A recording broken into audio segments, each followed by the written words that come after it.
যারা আজমিন। সূচনা পর্ব ১। ভার্সিটির চত্বরে নিজের সাইকো স্বামীকে দেখে কুহুর অবস্থা খারাপ, যে ৩ বছর আগে বাংলাদেশ ছেড়ে চলে গিয়েছিল। হার্ট অ্যাটাক হয়ে যাওয়ার অবস্থা। প্রচণ্ড ঘামতে থাকে। পাশ থেকে কুহু বান্ধবী তারা বলে, কিরে এমন রোবটের মতো স্ট্যাচু হয়ে গেলি কেন? ক্লাসের শুরু হওয়ার সময় হয়ে গেছে। কুহু, আমি বাসায় যাব। তারা, কেন, কি হয়েছে? কুহু, আমাকে বাসায় আগাই দিয়ে আই, তারপর বললব। কুহু অবস্থা দেখে তারা আর কিছু না বলে বাসায় নিয়ে যায়। বাসায় গিয়ে কোনো কিছু না বলে দরজা আটকে বসে অতীতের স্মৃতিচারণ করতে থাকে। ৩ বছর আগে তার সাইকো ফুফাতো ভাই তাকে এক কথায় জোর করে বিয়ে করেছিল। বাবা মা সকলে নারাজ ছিল বিয়েতে। তবুও সাইকোটা সামনে হার মানতে হয়েছিল। কেউ কিছুই করতে পারে নাই। ১ মাসের সংসার ছিল তার।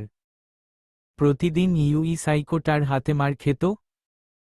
একদিন কলেজে একটা ছেলে ভুলবশত প্রপোজ করছিল ফুল দিয়ে, ওই ফুলটা কুহু নিয়েছিল কেন?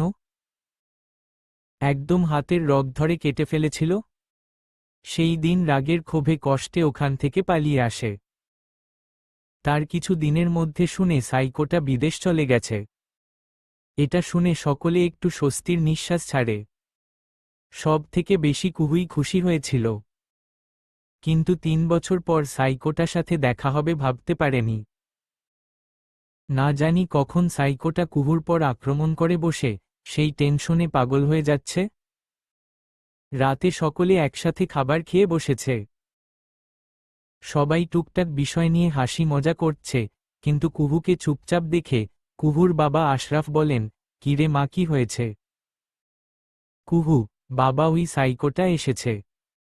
আরশাফ কে? কুহু, আরভিদ।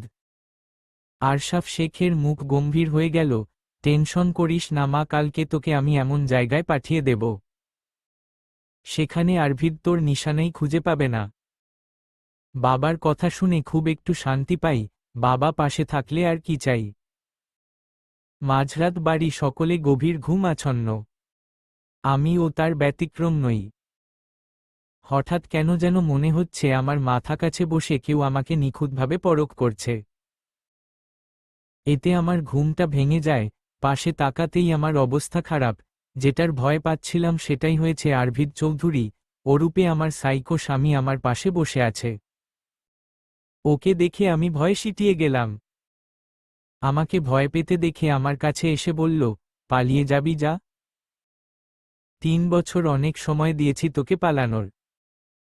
একটা কথা মাথায় রাখিস, আরভিদ চৌধুরীর হাত অনেক লম্বা, তোর মতো কুহুকে তোর বাবা যে সিন্দুকের রাখুক না কেন টেনে বের করে আনতে আমার সময় লাগবে না।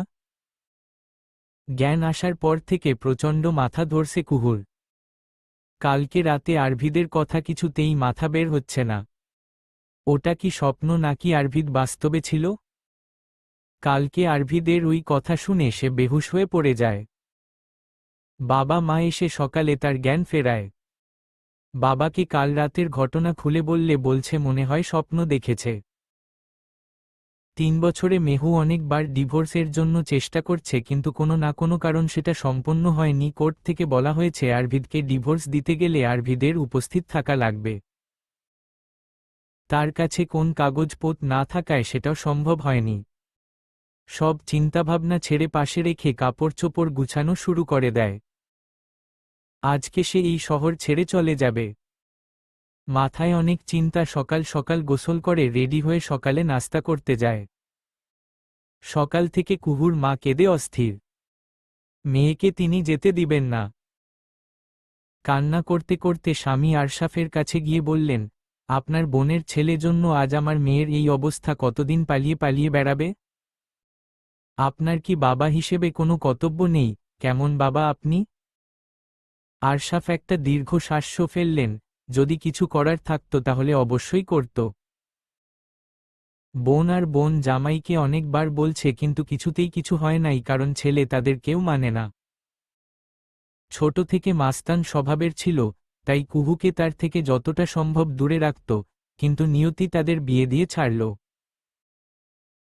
পরে অর্ভিদের বিদেশ যাওয়া বেশ খুশি হয়েছিলেন, কিন্তু হঠাৎ আরভিদের দেখে আসার কথা শুনে বেশ ভয় পান, সেজন্য সিদ্ধান্ত নেন মেয়েকে অনেক দূরে পাঠিয়ে দিবে, যাতে আরভিদের ছায়াও না পড়ে। কুহু বাবা মা বোনের থেকে বিদায় দেয় বাস স্ট্যান্ডের উদ্দেশ্য। মাথায় মধ্যে একটা চিন্তা, ঠিক কত কি পৌঁছাতে পারবে। মনটা মধ্যে কু ডাকতেছে, তার মনে হচ্ছে ভালো কিছু হবে না। বাস স্ট্যান্ডে এসে টিকিট কেটে নেয়, তারপর ওইখানে বেঞ্চে পর বসে। আকাশটা মেঘলা, মনে হচ্ছে বৃষ্টি নামবে। প্রায় আধা ঘন্টা মতো বসে আছে, গাড়ির আসার কোনো নাম নেই। পাশে তাকতেই চিকন চাকন গড়নের একটা ছেলে বসে আছে, চোখে চশমা, হাতে বই, মনে হয় বই পড়তেছে। কুহু একটু আগ বাড়িয়ে বলল, হাই, আমি কুহু। ছেলেটি কুহুর দিকে তাকিয়ে বলল, আমি তন্ময়। কুহু, কোথায় যাবেন? তন্ময়, চট্টগ্রাম। আপনি? কুহু, সিরিয়াসলি আমিও চট্টগ্রাম যাব।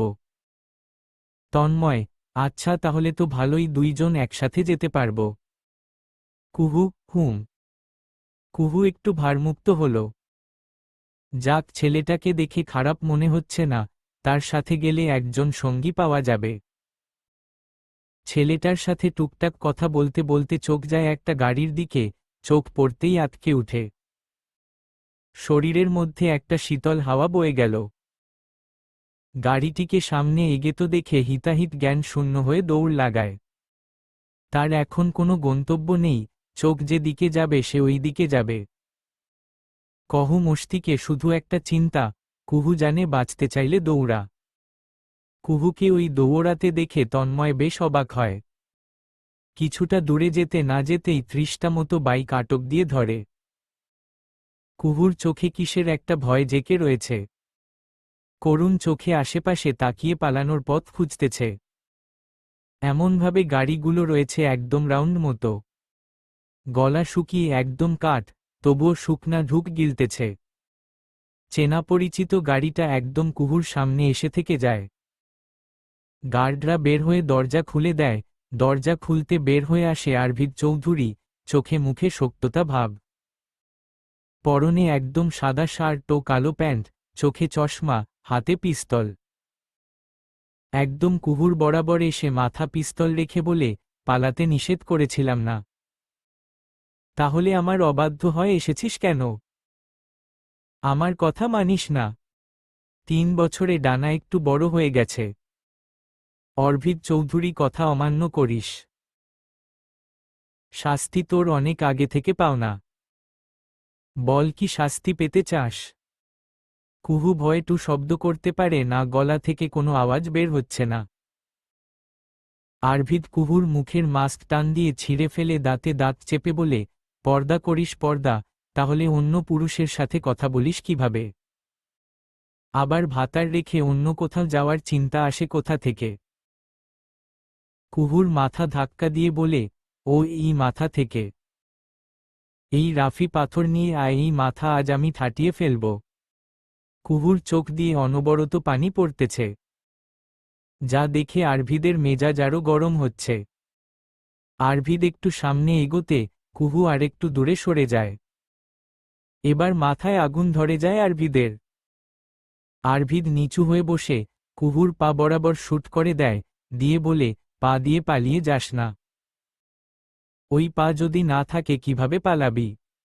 কুহুর চোখ দিয়ে অনবরত পানি পড়তেছে, যা দেখে আরভিদের মেজাজ আরও গরম হচ্ছে। আরভিদ একটু সামনে এগোতে কুহু আরেকটু দূরে সরে যায়।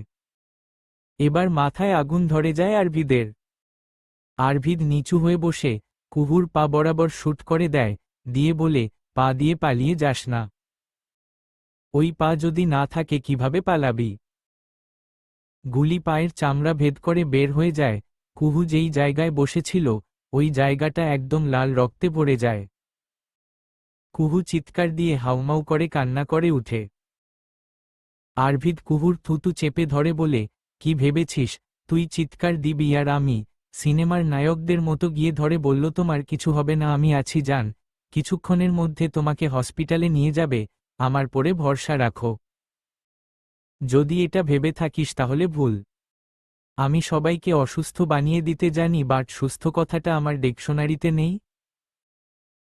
কুহু, আমাকে ছেড়ে দেন আরভিদ ভাই, আমি চলে যাব অনেক দূরে, আর কোনো দিন আপনার সামনে পড়ব না। আরভিদ, একদম জিভ টেনে ছিঁড়ে ফেলব।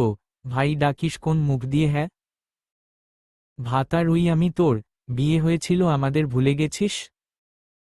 কুহুর রক্তে ফোবিয়া থাকার কারণে হাত পা কাঁপতেছে অনেকক্ষণ ধরে। মুখে কিছু বলার চেষ্টা করতেছে কিন্তু কণ্ঠনালী দিয়ে বের করতে পারতেছে না। আশেপাশে প্রায় 2025 জন বডিগার্ড কুহুর ঘিরে আছে, সবাই দূর থেকে দেখতেছে কিন্তু কারোর সাহস নেই কুহুকে সাহায্য করবে, কারণ বসের কথা অমান্য করলে তাদের জীবন শেষ।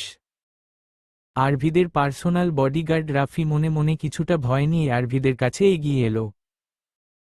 আরভিদ গাড়ির ডিকির পর পা ঝুলিয়ে বসে থেকে দূর থেকে কুহুকে পরখ করতেছে। রাফি আরভিদের কাছে এগিয়ে গিয়ে বলল, ভাই। আরভিদ, কোনো সুপারিশ শুনতে চাই নাই এখন, অন্য কিছু বলার থাকলে তাই বল। রাফি, ভাই ভাবি আম্মার অনেক রক্ত বের হয়ে গেছে, এর থেকে বেশি গেলে তাকে বাঁচানো সম্ভব হবে না। আরভিদ, মরুক গে, তাতে আমার কি, আমার নিষেধ শর্তে ও আমার কথা অমান্য করছে কেন? রাফি, ভাই আর কিছুক্ষণ এইভাবে এইখানে থাকলে মারা যাবে। আরভিদ, চিন্তা করিস না, এত সহজে ওর মৃত্যু হবে না। আমার 3 বছরে হিসাব নিকাশ বাকি আছে এখনো। আর পেন্ডিং জিনিসগুলো আমার পছন্দ না। ওর মৃত্যু আছে আমার হাতে এবং খুব নিষ্ঠুরভাবে, এইটুকু সহ্য করতে না পারলে আমার হাতের মৃত্যু যন্ত্রণা কিভাবে সহ্য করবে?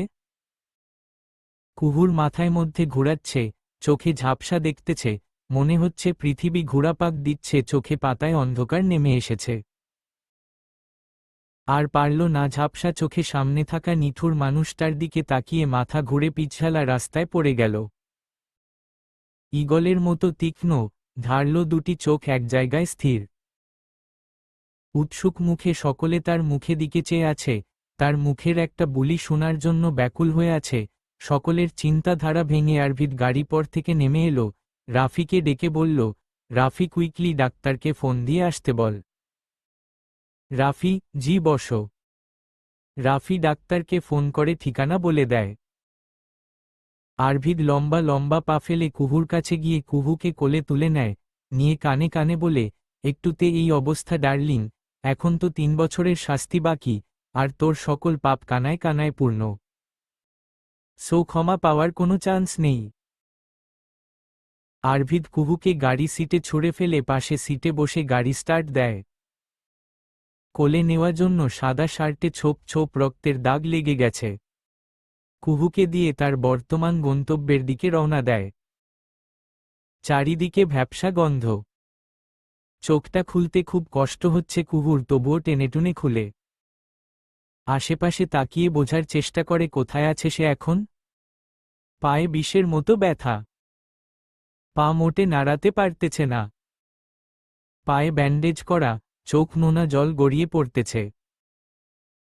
হঠাৎ নাকে মধ্যে ভুরভুর করে ঢুকে গেল লাকসৎ পারফিউমের ঘ্রাণ, চোখ মেলে সামনে তাকাতেই ভেসে উঠে আরভিদের মুখ। খিন্নায় মুখ সরিয়ে নেয় কুহু। কুহুকে খিন্নায় মুখ ফিরিয়ে নিতে দেখে আরভিদ বেশ মজা পায়। কুহুর সামনে চেয়ার নিয়ে বসে বলে, খুব বেশি কষ্ট হচ্ছে বউ, ব্যাপার না, সয় যাবে। আরভিদ চিৎকার করে রাফিকে ডাক দেয়, রাফি, এই রাফি কই তুই? রাফি হন্তদন্ত হয় আরভিদের কাছে ছুটে আসে, জি ভাই বলেন। আরভিদ, আমার বিয়ে হয়েছে। কত বছর? রাফি, 3 বছর। আরভিদ, এই বউ কি আমার জন্য হালাল আছে? আরভিদের কথা শুনে রাফি আমতা আমতা করতে থাকে, কি বলবে খুঁজে পাচ্ছে না। ভাই মনে হয় আছে। আরভিদ, কিভাবে থাকে বল, যেই বউ 12 মাসে 13 বার করতে যায় ডিভোর্সের জন্য, সে কিভাবে হালাল থাকে? রাফি, হহ ভাই, আমার শুনছি 3 মাস স্ত্রী সাথে কোনো কথা না বললে সেটা নাকি তালাকে পর্যায়ে চলে যায়। সেখানে আপনার ভাবি আম্মার সাথে 3 বছর যোগাযোগ নেই। আরভিদ, যা গিয়ে কাজী ডেকে আনো। রাফি আর কিছু না বলে চলে গেল। আরভিদ আবার মেহুর দিকে তাকিয়ে প্রশ্ন করে, এবার বল কেন আমাকে ডিভোর্স দেওয়ার জন্য কোর্টে গিয়েছিলি?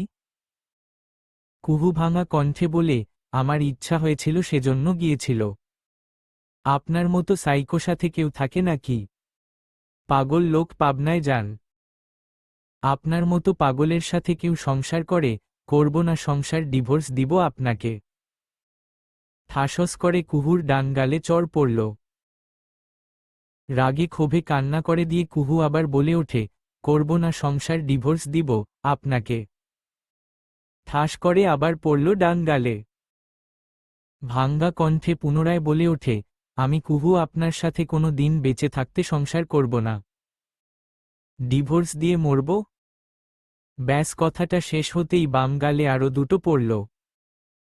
আরভিদ দাঁতে দাঁত পিষে বলল, তুই করবি না তোর বাপ করবে? শালি ঘরে শালি, ডিভোর্স তুই আমাকে দেওয়ার আগে তোর বাপ তোর মাকে আগে দেবে ডিভোর্স। সেটুকু ক্ষমতা আরভিদ চৌধুরী আছে। ব্যাস কথাটা শেষ হতেই বাম গালে আরও দুটো পড়ল। আরভিদ দাঁতে দাঁত পিষে বলল, তুই করবি না তোর বাপ করবে? শালি ঘরে শালি, ডিভোর্স তুই আমাকে দেওয়ার আগে তোর বাপ তো মাকে দেবে ডিভোর্স। সেটুকু ক্ষমতা আরভিদ চৌধুরী আছে। কুহু, ঠাডা পড়ুক আপনার মুখে। আরভিদ, হহ শালি আমার না তোর মাথায় পড়ুক। কুহু, আমাকে আটকে রাখছেন কেন? আরভিদ, বাসর করব সেজন্য। কুহু, আপনার বাসর করার আগেই আমি আপনাকে ডিভোর্স দিব। আরভিদ কুহুর থুতু চাপ দিয়ে বলল, মুখটা একটু বেশি চলতেছে মনে হয়। আর একটা বার ডিভোর্সের কথা শুনলে মুখ ভেঙে দিব। রাফি মিনিট 10-এর মধ্যে কাজী নিয়ে আসলো তাদের পার্সোনাল বাংলোতে। কাজী বেশ আতঙ্কে রয়েছে, কারণ তাকে এই ভরদুপুর বেলায় তুলে এনেছে। সে দুপুরে খাওয়া দাওয়া করে মায়ে একটু ঘুমের জানি প্রস্তুতি নিচ্ছিল। এমন সময় কিছু লোকজন তাকে ভয় দেখিয়ে এক কথায় মাথায় পিস্তল ধরে এনেছে। বুকের মধ্যে ঢিবুরিবু করতেছে, না জানি কোন সময় ওই পিস্তল থেকে গুলি বের হয়ে তার খুলিতে ঢুকে যায়। রাফি কাজীকে নিয়ে আরভিদের কাছে গিয়ে বলল, ভাই কাজী নিয়ে এসেছি। আরভিদ, গুড। তো কাজী বাবা 2 মিনিটে মধ্যে আমাদের দ্বিতীয়বারের মতো বিয়েটা পড়িয়ে হোলাল করে দিন। কাজী গলাটা একটু পরিষ্কার করে বলল, দ্বিতীয়বার কি এর লাইগা, প্রথমবার কার লগে বিয়ে হয়েছে? আরভিদ, তোর বউয়ের সাথে হয়েছে প্রথমবার, এখন হবে আমার বউয়ের সাথে দ্বিতীয়বার, কথা ঠিক এবার বিয়ে পড়া। কাজী, মাইয়া কই? আরভিদ কুহুর দিকে হাত দেখিয়ে দিল। কাজী আসার আগে আরভিদ কুহুর হাত পা দড়ি দিয়ে বেঁধে দিয়েছে যাতে কোনো ঝামেলা না করতে পারে। কুহু হাত পা খোলার চেষ্টা করতেছে তবুও পারতেছে না, প্রচণ্ড নড়াচড়া করতে দেখে আরভিদ বলে উঠল, বউ কাজী ভাববে আমি তোমাকে কিডন্যাপ করে বিয়ে করতেছি। কুহু কাজীর দিকে তাকিয়ে বলল, কাজী সাহেব আপনি অন্তত আমাকে বাঁচান, ওরা আমাকে কিডন্যাপ করে এনেছে। আমি বিয়ে করব না? আরভিদ, নাগর কয়টা আছে যে আমাকে বিয়ে করবি না? বিয়ে বিয়ে নাটক আর সহ্য হচ্ছে না। কাজী একটু সাহস করে বলল, আপনারা এই অসহায় মেয়েটাকে তুলে এনেছেন কে এর লাগি? আমি কিন্তু পুলিশের কাছে বিচার দিমু। কুহু, আপনি একটু পুলিশ ডেকে আনেন, তাহলে হবে। আরভিদ রাফির দিকে চেয়ে বলল, বালের বাল, সব বাল আমার কপালে জুটে। ভালো কথাই, এই মানুষ জাতিদের সাথে পারা সম্ভব না। শালার সবই খোদার বান্দা। আর তুই কোন দেশ থেকে কাজী আনছিস আমার সাথে জেরা করে, আমার ভালো ব্যবহারের সুযোগ নিচ্ছে? যাহহ পিস্তল নিয়ে আয়, দুটোরেই ওই পারে পাঠিয়ে দি। রাফি পকেট থেকে পিস্তল বের করে আরভিদের হাতে দিয়ে বলল, এই যে পিস্তল। আরভিদ, সামনে থেকে সর। রাফি সামনে থেকে সরে গেল। আরভিদ গায়ের শার্টটা খুলে মাজা বরাবর বেঁধে একটা ক্রিমিনালি হাসি দিয়ে কাজী কাছে গিয়ে একদম পেটের কাছে পিস্তল লাগিয়ে বলল, দেখ বাবা, মন মাথা ভালো না এমনিতেই, বিয়ে হয়েছে 3 বছর, বাসর হলো না একটা দিন। ও বউ আমার অনেকবার ডিভোর্স দেওয়া চেষ্টা করছে, সেই জন্য আমার মনে হলো বিয়েটা হারাম হয়ে গেছে। দেখ তোর সাথে আমার কোনো শত্রুতা নেই। সো ওপারে যদি যেতে না চাস ফার্স্টলি বিয়েটা পড়া। আমি কিন্তু এতটা ভালো না দেখই যে আমার বউয়ের পায়ের দিক তাকা, আমার কথার অবাধ্য হওয়ার ফল। এখন আমি চাই না তোর সাথেও এমন কিছু হোক। আরভিদের কথা শুনে কাজীর পেটের মধ্যে মোচড় দিয়ে উঠল, কাদের পাল্লায় যে পড়ছে। আর কিছু না বলে বিয়েটা পড়ানো শুরু করল, কারণ তার এখন জান বাঁচানো ফরজ। সকল দোয়া কালাম শেষ করে কুহুর দিকে তাকিয়ে বলো, কবুল বলে আমাকে বাঁচিয়ে দেও মা। আরদীপ কপালে 2 আঙ্গুল দিয়ে ঘেঁষে বলল, এহহ কাজী বউ, আমার কবুল না বললে তোর খবর আছে। কাজী বউ তোমার বাপ, আমি কিভাবে কবুল বলাইবাম? কুহুর যদি ক্ষমতা থাকত তাহলে আরভিদকে ভস্ম করে দিত, কিন্তু আল্লাহ তাকে সে ক্ষমতা দেননি। চোখ তো থামতেছে না, চোখ দিয়ে লেবুর পানি গড়িয়ে পড়তেছে অনবরত। অতিরিক্ত কান্না ফলে গলা ভেঙে গেছে, চোখ মুখের অবস্থা খারাপ, সেই সকালের বোরখা গায়ে এখনো।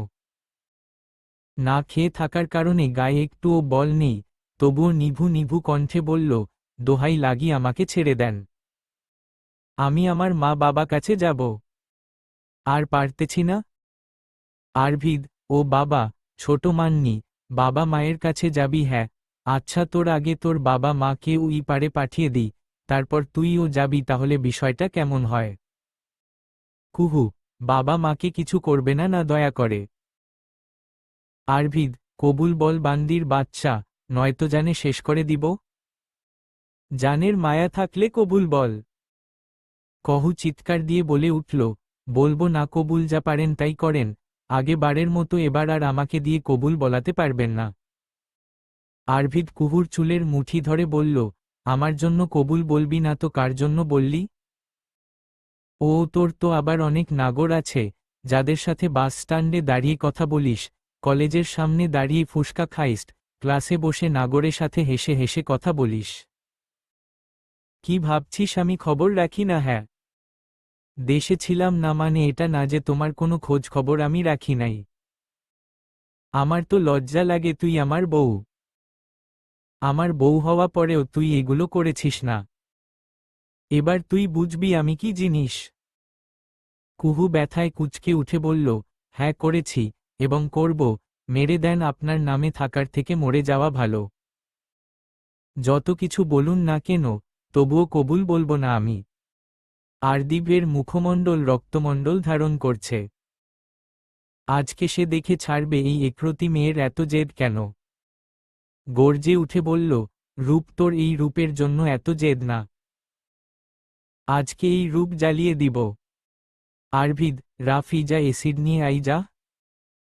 আমার সাথে যারা বেইমানি করবে তাদের ছাড় নেই। কথা আছে না, সোজা আঙ্গুলে ঘি উঠে না, এখন আমার আঙ্গুল সোজা রেখে হচ্ছে না, বেঁকিয়ে ফেলতে হবে।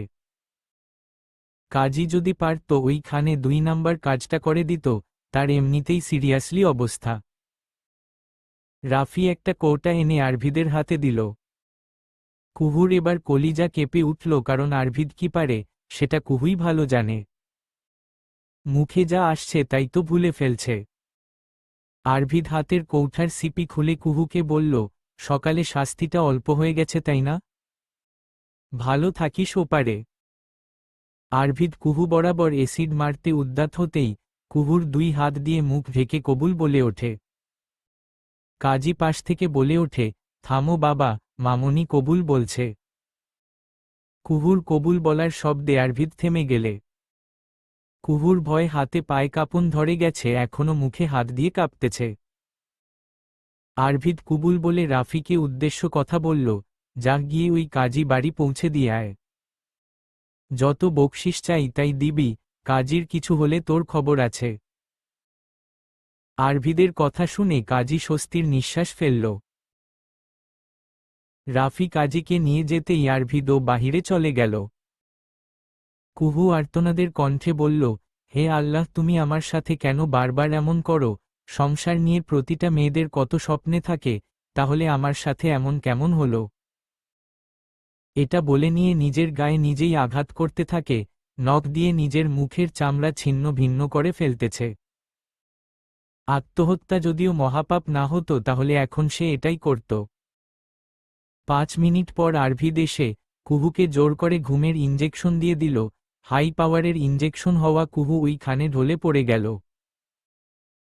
চৌধুরী ভিলা, বিকালের দিকে ড্রয়িং রুমে সকলে বসে আছে।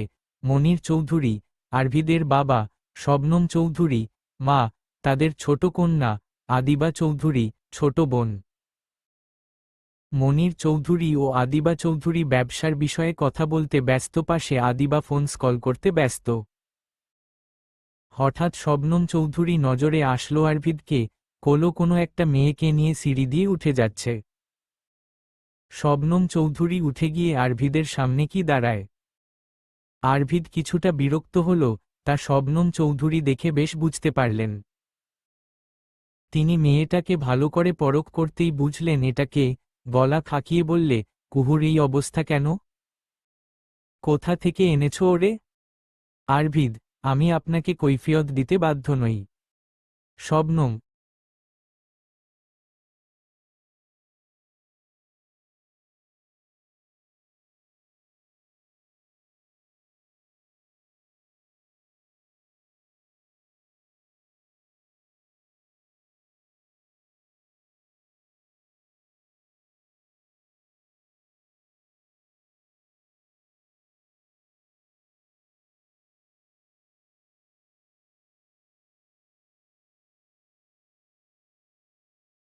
হয়তো ভুলে যাচ্ছ ও আমার ভাইয়ের মেয়ে।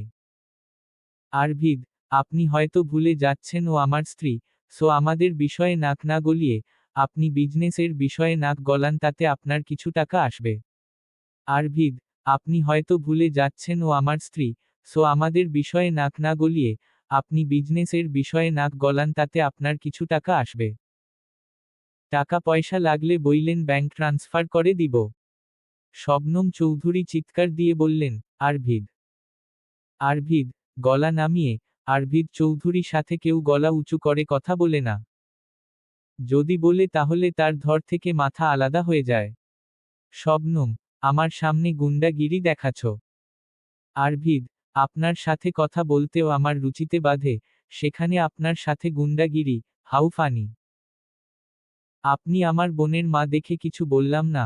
নেক্সট টাইম আমার সাথে গলা উঠিয়ে কথা বললে আমি ছেড়ে কথা বলবো না, কিপ দ্যাট ইন মাইন্ড। এইটুকু বলে আরভিদ কুহুকে কোলে নিয়ে গটগট করে তার রুমে চলে গেল। আরভিদ যেতেই শবনম চৌধুরী দীর্ঘশ্বাস করলেন। মনির চৌধুরী দূর থেকে সব দেখছেন, কিন্তু তার কিছু করার নেই। হয়তো ছেলের এমন হওয়ার পিছনে কোনো না কোনো ভাবে তারা দায়ী, এটা তারা মানেন। আদিবা ভীষণ খুশি, কারণ এত দিন পর তার মামাতো বউ অরূপে ভাবিকে পেয়ে। কারণ ভাই যখন এনেছে নিশ্চয়ই ভাবি এই বাড়িতে থাকবে, সেই খুশিতে তার পুরো বাড়ি নাচতে ইচ্ছে করছে। শবনম চৌধুরী শেফালিকে ডেকে বললেন, আরভিদ এসেছে। শেফ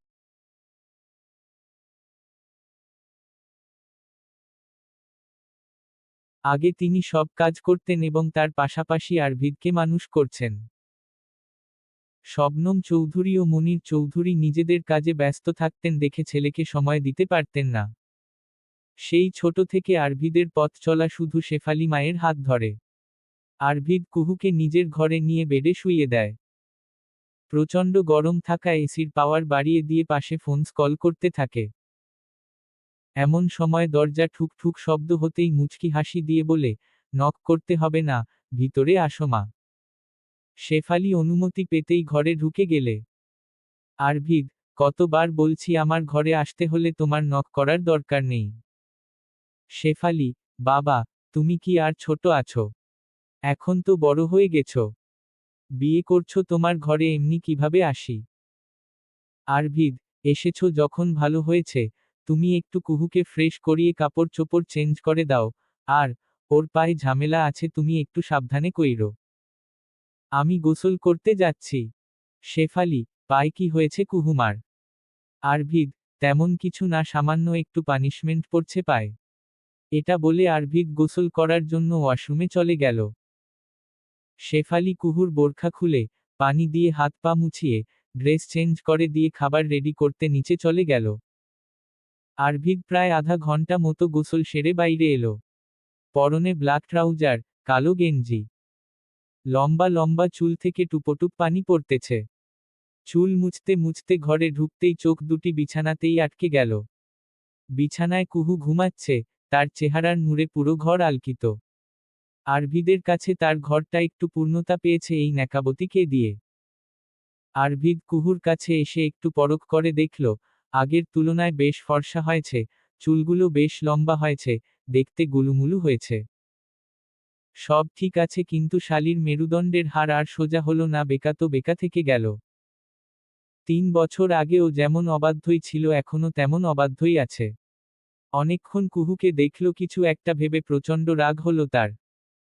বিড়বিড় করে বলল, শালী ধান্দা করে রেখেছে ওই রূপ দিয়ে আমাকে বশ করবে, কিন্তু আমি আরভির আর কোনোদিন তা হতে দেব না। আরভিদ উঠে বেলকনিতে চলে গেল। হাতে সিগারেট নিয়ে ওটা জ্বালালো। সিগারেট খেতে খেতে আপন মনে বলে উঠল, কি বেইমানিটাই না করলি সাইফা। তোর জন্য অন্য নারীকে আপন করতে বিষের মতো লাগে, কারণ সেও যদি বেইমানি করে। হঠাৎ করে ফোন বেজে উঠল আরভিদের। ফোন রিসিভ হতে ওই পাশ থেকে কেউ বলে উঠল, ভাই ঝামেলা হয়ে গেছে। আরভিদ, কি হয়েছে? রাফি, আগুন লাগছে ফ্যাক্টরিতে। আরভিদ, এখন কি অবস্থা? রাফি, ভালো, বেশি ছড়ানোর আগে আমাদের লোকজন দেখে ফেলছে। আরভিদ, আমি আসতেছি। রাফি, জলদি আসেন ভাই। শুনশান রাস্তা। গাড়ি ছুটে চলছে অন্ধকার রাস্তায়। চারিদিকে এক ভয়ঙ্কর নিস্তব্ধতা বিরাজ চলছে। গাড়িতে এসি চলার পরও লোকটা থরথর করে ঘামতেছে, শুধু মন প্রাণ জুড়ে একটা কথা বিরাজ করতেছে, বাংলাদেশ ছাড়তে হবে। পিছন থেকে 10-15টার মতো গাড়ি ধাওয়া করছে। গায়ে যতটুকু বল আছে সম্পূর্ণ দিয়ে ড্রাইভিং করছে। হঠাৎ একটা গাড়ি সামনে পোড়ায় আসার আলো নিভে গেল। আর সামনে যেতে পারল না গাড়ি, ওইখানে ব্রেক কষল। সে গাড়ি থামাতেই পিছনের গাড়িগুলো থেমে গেল। লোকটি গাড়ি থেকে নেমে পাশে দৌড়ানোর জন্য উত্যত হতেই আশেপাশে থেকে বডিগার্ডরা ঘিরে ধরল। হাতে কুড়াল নিয়ে বের হয়ে আসলো আরভিদ। মুখে ডেভিল স্মিত হাসি, ক্লিন শেভ থাকায় ফর্সা মুখে কাছে কালো তিলটা চকচক করতেছে। আরভিদকে দেখে মনে হচ্ছে শিকার হাতে পেলে বাঘ যেমন খুশি হয় ঠিক তেমন খুশি হয়েছে। পাশ থেকে 2জন বডিগার্ডের এসে লোকটির হাত পা চেপে ধরল। আমাকে ধরছেন কেন আরভিদত ভাই? আমি কিছু করিনি, আমি আগুন লাগাইনি, আমাকে ছেড়ে দেন। গাড়ি ডিকির পর আয়েশ করে বসে বলল, এত প্যানিক হচ্ছেন কেন? আমি কি কিছু বলছি আপনাকে? আরভিদ চৌধুরী হ্রদ সব সহ্য করতে পারে বাট বেইমানি না, তবুও কিছু মানুষ আরভিদ চৌধুরীর সাথে বেইমানি করতে আসে। Don't panic. আমি একটু আপনাকে দেখাবো বেইমানদের শাস্তি কিভাবে নিতে হয়। আরভিদ একদম লোকটির কাছে চলে আসলো। লোকটি জানে পানি নেই। হাতে কুড়ালটা দিয়ে লোকটির গলা বরাবর কোপ দিয়ে বলল, আমার সাথে বেইমানি করার ফল। কেটে গেল 1 মাস। দীর্ঘ মনস্তাত্ত্বিক বিষয়ে ভেবে একটা জোরে নিঃশ্বাস ছাড়ল কুহু। বিগত 1 মাস কুহু ডিপ্রেশনে ভুগতেছে। পুরাতন দিনের কথা যত ভুলে যাওয়ার চেষ্টা করতেছ, তত তাল গোল পাকিয়ে মাথার মধ্যে ঘুরতেছে। সেদিনের পর থেকে আরভিদের সাথে দেখা হয়নি তার। দেখা না হওয়া ভালো, লোকটার কাছে থাকলে কুহু দেহ আঘাতে ভরপুর থাকে।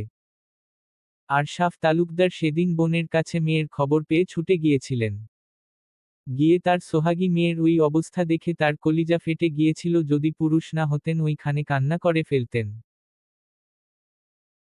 অনেক আদরের মেয়ে, তার কথায় আছে না, বড় সন্তান একটু বেশি আদরের হয়, ঠিক তাই। বিয়ে অনেকগুলো বছর কেটে যাওয়ার পর কোনো সন্তান হচ্ছিল না দেখে আরশাফ তালুকদার ও তার স্ত্রী ময়না তালুকদার সংসার জীবনে সুখী হতে পারতেছিলেন না। সংসার জীবনে 8 বছরের মাথা গিয়ে প্রথম কন্যা সন্তান ছিল কুহু। যেদিন কুহুকে তার কোলে দেওয়া হয়েছিল, সেদিন কুহুর মুখ দেখে নাম রেখেছিল ভূমিকা, কারণ কুহু আসার পর থেকে তাদের জীবন আবার নতুন করে শুরু করেছিলেন। কুহুকে নিয়ে তাদের জীবন বেশ চলতেছিল। মেয়ের কোনো আবদার তিনি অপূর্ণ রাখেননি। তার কিছু বছর পর আবার আরেকটা মেয়ে হয় তাদের। 2 মেয়েকে নিয়ে তাদের জীবন বেশ কাটছিল। কুহুও বেশ চঞ্চল প্রকৃতির ছোট থেকে, কিন্তু হঠাৎ আরভিদের সাথে বিয়ে হওয়াতে মেয়েটা অন্যরকম পরিবর্তন হয়ে গেছিল, যা আর কখনো ঠিক হয়নি। ওই ঘটনার পর তিনি মেয়েকে নিজের সাথে করে নিয়ে চলে আসেন, এবং আরভিদ নামে পুলিশ ফাইল করে রেখেছেন। আপাতত সকলে একটু চিন্তামুক্ত। কুহু এখন একদম সুস্থ, পা দিয়ে চলাফেরা করতে পারে। কুহুর সাথে তার বেস্ট ফ্রেন্ড নয়নতারা আছে। নয়নতারাকে আরশাফ তালুকদার বলছেন কুহু যেন ডিপ্রেশনে না ভুগে, সেজন্য দরকার হলে তাদের বাড়িতে কুহুর সাথে থাকতে বলেছেন। বিগত 1 মাস যাবৎ তারার এই বাড়িতে থাকে। কুহুর মুখে আরভিদ এর কথা শুনে তারার ছোটখাটো হার্ট অ্যাটাক হওয়ার অবস্থা। মানুষ কতটা সাইকো হলে নিজের স্ত্রী পায়ে গুলি মেরে দেয়, এমন মানুষকে তারা দেখার খুবই শখ। আপাতত আরশাফ কুহুর কলেজ বন্ধ রাখতে বলছেন, কারণ কুহু এখন বাহিরে নিরাপদ না। রাত 12টা সময় কুহু ঘুমাচ্ছে আর তারা পাশে ফোন কল করতেছে। হঠাৎ বাহিরে বিকট শব্দে ধরফরিয়ে ওঠে তারা, মনে হচ্ছে লোহার জিনিসে পর কেউ জোরে জোরে আঘাত করতেছে। তারা এবার কুহুকে গুথা দিয়ে বলল, এই কুহু, কুহু রে, দেখ কেমন শব্দ হচ্ছে বাহিরে, কেউ তৃতীয় বিশ্বযুদ্ধ করতেছে। কুহু ধর ধরিয়ে ঠেলে উঠল, আশেপাশে তাকিয়ে কিছু দেখল, তারা বাদে আর কাউকে না দেখে, তারপর স্বস্তি শ্বাস ছাড়ল। কি হয়েছে? তারা, গেটে কেউ আঘাত করতেছে? কুহু কাঁচা ঘুম ভেঙে যাওয়ায় হাঁপাতে হাঁপাতে তো বলল। তারা, আগে যাইস না, দৌস্তি, চোর ডাকাত হতে পারে, একটা ছুরি নিয়ে চলল। কুহু, আগে চল তো। দরজা ধাক্কানোর শব্দে আরশাফ ও কুহুর মা ময়না বেগমের ঘুম ভেঙে গেছে। কুহুর বাবা বেশ চিন্তিত, এত রাতে কে এইভাবে দরজা ধাক্কাচ্ছে, চোর ডাকাত নয় তো। সিদ্ধান্ত নিলেন দরজা খুলবেন না। কিন্তু অতিরিক্ত শব্দের ফলে তিনি আর বসে থাকলে রুম থেকে বের হয়ে ড্রয়িং রুমে গেলেন। এসেছে তারার হাতে বড় একটা ছুরি। আরশাফ মেয়ের মুখের দিকে তাকিয়ে দেখলেন মেয়ে কিছু একটা ইশারা দিতেই গিয়ে দরজা খুলে দিলেন। দরজা খুলে দিতেই 10-15 জনের মতো হুড়হুড় করে। আরশাফ তালুকদার মধ্যে খানিকটা বিব্রত বোধ দেখা গেল, লোকগুলো এমনভাবে ঢুকলো তাকে একটু পাশে সরে যাওয়ার সময় দিন না, তার কিছুক্ষণের মধ্যে আরভিদ আর রাফি ঢুকলো লম্বা লম্বা পায়। আরভিদ ড্রয়িং রুমে গিয়ে চিৎকার দিয়ে বলল, এই আমার বউ কই? আরভিদের বডিগার্ডরা পুরো বাড়ি ছড়িয়ে গেল। আরভিদকে দেখে আরশাফ তালুকদারের মুখ পাংশুটে বর্ণের রূপ ধারণ করল। কুহুর হাত পা কাঁপাকাঁপি শুরু হয়ে গেল। কুহুর ছোট বোন অহুমাই ঘুম থেকে উঠে এসেছে, ড্রয়িং রুমে আরভিদকে দেখে খুশিতে আরভিদের কাছে গিয়ে বলল, ভিলেন তুমি অবশেষে আসলে? তোমাকে অনেক মিস করেছি। আরভিদ অহুর মাথা হাত বুলিয়ে দিয়ে বলল, হুম এসেছি। কুহু বিড়বিড় করে বলল, ঘর শত্রু বিভীষণ। আরশাফ চৌধুরী এগিয়ে এসে বললেন, এখানে কি চাই? এত রাতে কোন মানুষের বাড়ি গিয়ে তাণ্ডব লীলা চালানোর মানে কি? আরভিদ জোর গলায় বলল, আরে মামা শ্বশুর আব্বা যে, আসসালামু আলাইকুম। আরশাফ, কিসের শ্বশুর, উল্টা পাল্টা কথা বাদ দেও। আরভিদ, কিছুদিন পর নানা হয়ে যাবেন নে, আর এখন মেয়ে জামাইকে মানতেছেন না? কিছুদিন পর তো বিয়েটাও মানবেন না দেখতেছি। আরশাফ, ওটা কোন বিয়ে ছিল না, ওটা একটা দুর্ঘটনা ছিল। এখন প্রশ্ন এত রাতে এখানে কেন এসেছ? আরভিদ জোর গলায় বলল, বউকে নিতে এসেছি। কিছু দিন দেশে বাহিরে যেতে না যেতেই আমার বউকে ওই বাড়ি থেকে কোন সাহসে নিয়ে এসেছেন? আরশাফ, আস্তে কথা বলো, এটা ভদ্র মানুষের বাড়ি। আরভিদ, অভদ্র তো আপনারাই হতে বাধ্য করছেন। অনুমতিবিহীন আমার বউকে আমার বাড়ি থেকে আপনার বাড়ি আনবেন আর আমি বউ নিতে আসলে সেটা অভদ্র হয়ে যাবে। আরশাফ, আমার মেয়েটাকে মেরে মেরে আদমরা বানিয়ে ফেলার মানে কি? আরভিদ, আমার স্ত্রী আমার কেনা সম্পদ, সুতরাং আমি আমার স্ত্রীর সাথে যা খুশি তাই করতে পারি। আরভিদ এবার কুহুর দিকে তাকালো শান্ত চোখে। কুহুরও চোখ পড়ে গেল আরভিদের দিক, দুইজনের চোখাচোখি হলো। কুহু ঢোক গিয়ে চোখ নামিয়ে নিল। আরভিদ ওই শান্ত দৃষ্টি কুহু একদম ভালো লাগলো না। আরভিদ এর শান্ত দৃষ্টি মানে ঝড় আসার লক্ষণ। আরভিদ এবার কুহুর কাছে এসে হাত ধরে বলল, বউ চলেন আমার সাথে, আপনার জামাই আপনাকে নিতে এসেছে। কুহু, যাব না আমি। ব্যাস কথা শেষ হতে না হতে আরভিদের দাবাং হাতের চড় পড়ল কুহুর মুখে। ব্যথায় মুখ কুঁচকে ফেলল কুহু, আরশাফ যেন অবাক।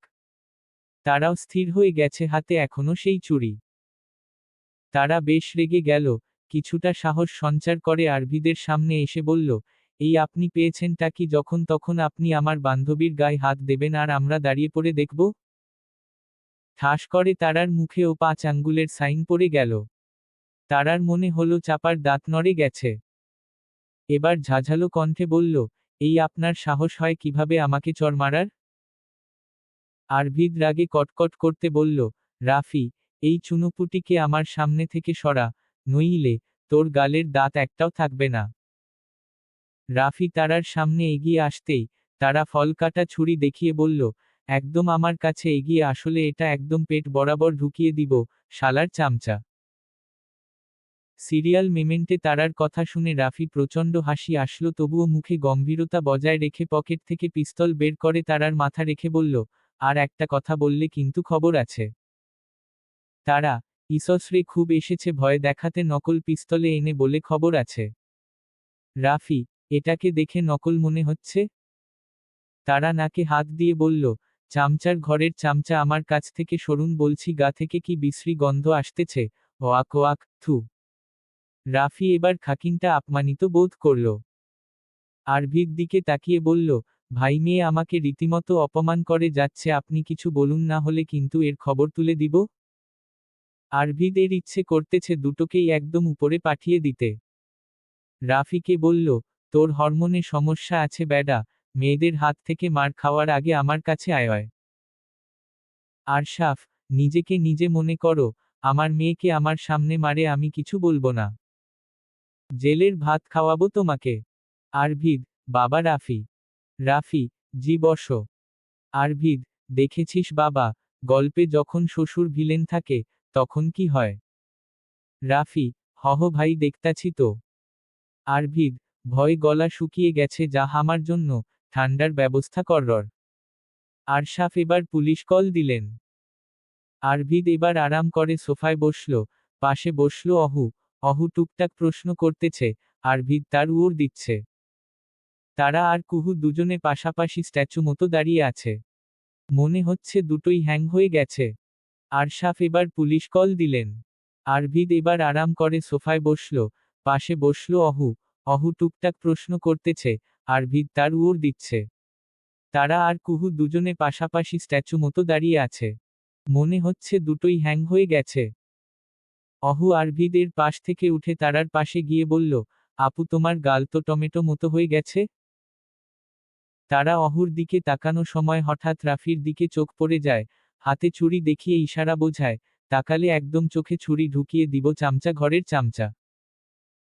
রাফি হাতের পিস্তল দেখিয়ে বলে, ঠোঁট বাঁকিয়ে ইশারা বোঝায়, চান্দু, তুমি চুরি দিয়ে চোখ তোলার আগে আমার একটা ক্লিকে তুমি উপরে চলে যাবা। তারা মনে মনে বলল, চামচা, কত বড় সাহস, পিস্তলের ভয় দেখাচ্ছ আমাকে, ওয়েট কর চামচা। তারা ধীরে করে সোফার দিকে এগিয়ে আসলো। এক পা কি দুই পা, আরভিদ সোফায় বসা, তার একদম পিছনে রাফি দাঁড়ানো। তারা একদম রাফির পা বরাবর ভোঁতা চুরি মেরে দিল। অকাঙ্ক্ষিত আক্রমণে রাফি লাফ দিয়ে উঠল। আরভিদ বলল, কি হয়েছে তোর? বউ আমি নিয়ে যাব, তুই এত লাফালাফি করতেছিস কেন? রাফি, ভাই। আরভিদ, কি হহ?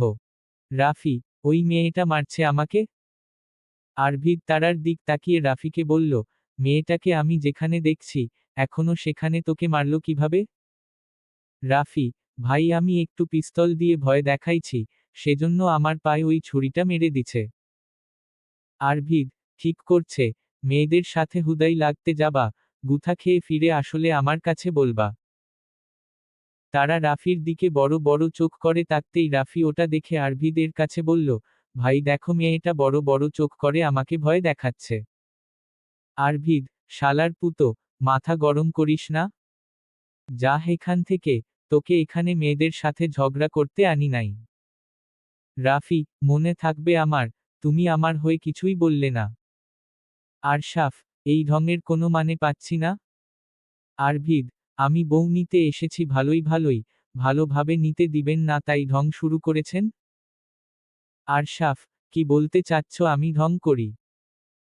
আরভিদ, জি শ্বশুর আব্বা, আপনি এখন চাচ্ছেন আপনার মেয়েকে আমি থানা পুলিশ করে নিয়ে যায়, তবে তাই হোক, এই ঢং শেষ কোথায় আছে আমি দেখব। ঢংয়ের শেষ প্রান্তে গিয়েও আজকে আপনার মেয়েকে আমি নিয়ে যাব। আরশাফ, বোনের ছেলে দেখে কিছু বলতে পারি না, নইলে যে কি করতাম তোমাকে। আরভিদ, করতাম নই, করেন, করতাম বলে মান সম্মান ক্ষুণ্ণ করবেন না। আমি চাই এমন কিছু করেন যাতে তাড়াতাড়ি আপনার মেয়েকে নিয়ে বাসরটা সেরে ফেলতে পারি। আরশাফ তালুকদার খুক খুক করে কেসে উঠলেন, তা দেখে আরভিদ বলল, পানি দিব নাকি? আরশাফ, বেয়াদব ছেলে।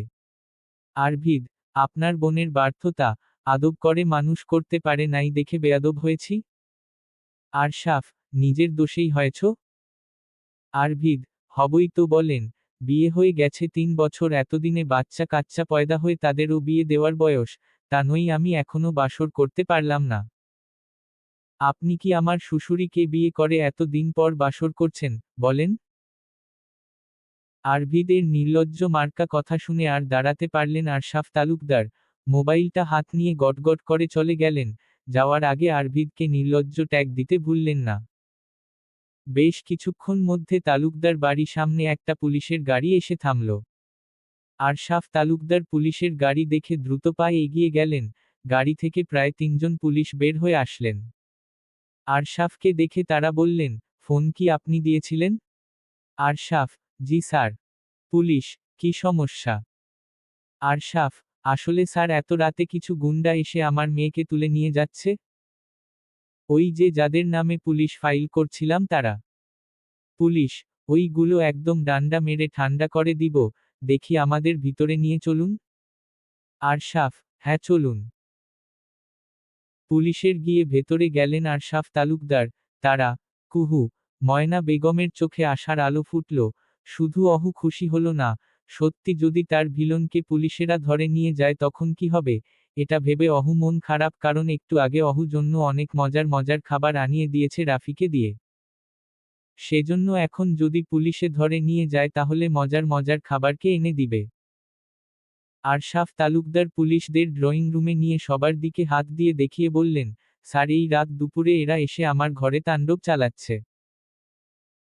সকলের গায়ে একই রকমের পোশাক দেখে ইন্সপেক্টর তুহিন এর মনে একটু ঘটকা লাগলো, তবুও বলল, হাবিলদার এদের থানায় নিয়ে চলো। আরভিদ এবার সোফা থেকে উঠে এলো উল্টো ঘুরে বসে থাকার জন্য, তুহিন এখনো দেখি নাই। ভারী গলায় বলল, বাচ্চাদের নেওয়ার আগে অন্তত বাবার সাথে কথা বলে অনুমতি নিতে হয়। রাশভারী কণ্ঠ শর্ট শুনে ইন্সপেক্টর তুহিন এবার আরভিদের দিকে তাকাতেই ঠোঁট কিঞ্চিত ফাঁকা হয়ে গেল। গালের মধ্যে মশা ঢুকে যাবে এমন অবস্থা। আরভিদ, এভাবে দেখবেন না স্যার, গালের মধ্যে মশা ঢুকে যাবে। তুহিন চোখ ডলে ডলে বলল, পাশে থাকা জোহরকে ডেকে বলল, এই জোহর ধাক্কা মার আমাকে, স্বপ্ন না সত্যি, আমার সামনে কি সত্যি বাংলাদেশ টপ বিজনেসম্যান আরভিদ চৌধুরী, যে হ্রদ অফ ইনস্টিটিউট এর মালিক? Arvid, I need to push me, I am Arvid Chowdhury, the owner of the হ্রদ অফ ইনস্টিটিউট, ধাক্কা মারতে হবে না, আমি হ্রদ অফ ইনস্টিটিউট এর মালিক আরভিদ চৌধুরী। হ্রদ, I need to push me, I am Arvid Chowdhury, the owner of the হ্রদ অফ ইনস্টিটিউট, ধাক্কা মারতে হবে না, আমি হ্রদ অফ ইনস্টিটিউট এর মালিক আরভিদ চৌধুরী। হ্রদ। তুহিন, রিয়েলি স্যার, আমি আপনার অনেক বড় একজন ফ্যান। আরভিদ, টিএনএক্স। তুহিন, স্যার আমি আপনাকে টিভিতে দেখি, যদি আমার সাথে একটা ছবি তুলতেন, নিজেকে ধন্য মনে হতো। Arvid, sure, come here. আরশাফ মুখ কুঁচকে বললে, স্যার আপনাকে আসামি ধরার জন্য আনছি, ফটো তোলার জন্য নয়। ইন্সপেক্টর তুহিন এবার ধমক দিয়ে বলল, চুপ করুন আপনি, আপনি কি আমার চাকরি খাওয়ার ধান্দা করতেছে?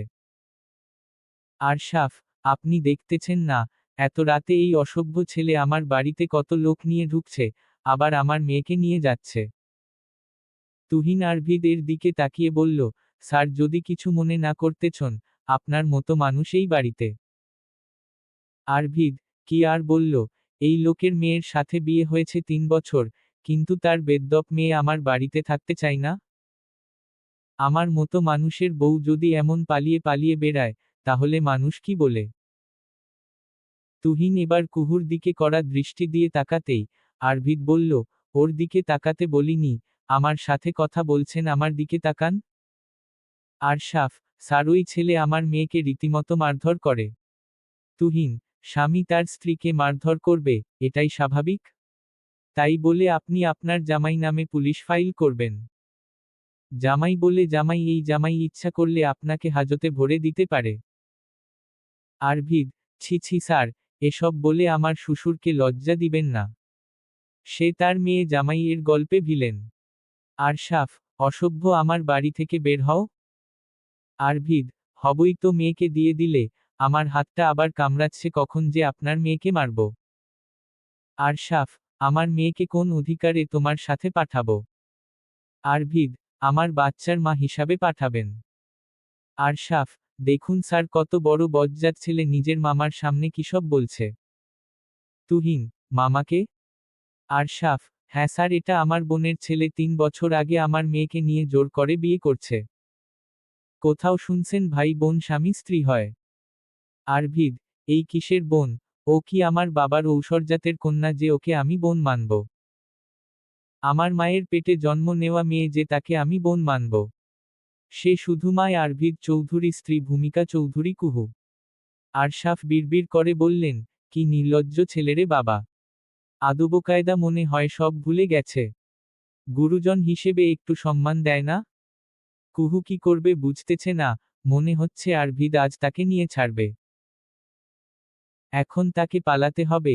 সে সিঁড়ি দিকে এগোতেই আরভিদ গর্জন কেটে বলল, পালাবি তো তুই শেষ কুহু, তোর ভাতার পুলিশ না যে তুই চোরের পালাবি, আর আমি পুলিশের মতো খুঁজব? আরভিদ এর কথা শুনে কুহু থমকে গেল। আরভিদ কুহু সামনে গিয়ে কাঁধে তুলে নিল কুহুকে। কুহু নিজেকে হঠাৎ শূন্য দেখে নিচের দিকে তাকাতেই চোখ ছাড়াবড়া। আরভিদ তাকে যখন ধরছে আর ছাড়াছাড়ি নেই, এটা সে ভালোই বুঝতে পারল। অসহায় চোখে তার বাবার দিকে তাকালো। বাবাও করুণ দৃষ্টিতে মেয়েকে দেখতে ভুললেন না। কুহু নামার জন্য হাতপাত করতে লাগল, আর জোরে বলে উঠল, নরবি তো একটা আছাড় দিব, এক আছাড়ে তুই ফেটে যাবি। তোর সাথে আমি বেয়াই বেয়াই খেলতে আসিনি। আরভিদ তুহিনকে উদ্দেশ্য করে বলল, আমার বউকে আমি নিয়ে গেলাম, আশা করি আপনাদের কোনো সমস্যা নেই।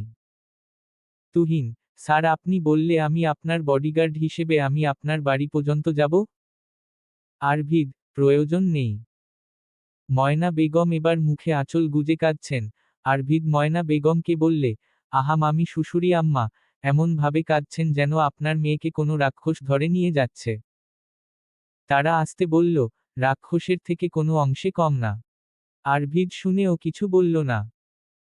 আরশাফ তালুকদার এর সামনে গিয়ে মুখ ভেঙচিয়ে বলল, ডেয়ার ভিলেন শ্বশুর আব্বা, দোয়া করবেন যেন আপনি খুব শীঘ্রই নাতি নাতনির মুখ দেখতে পারেন।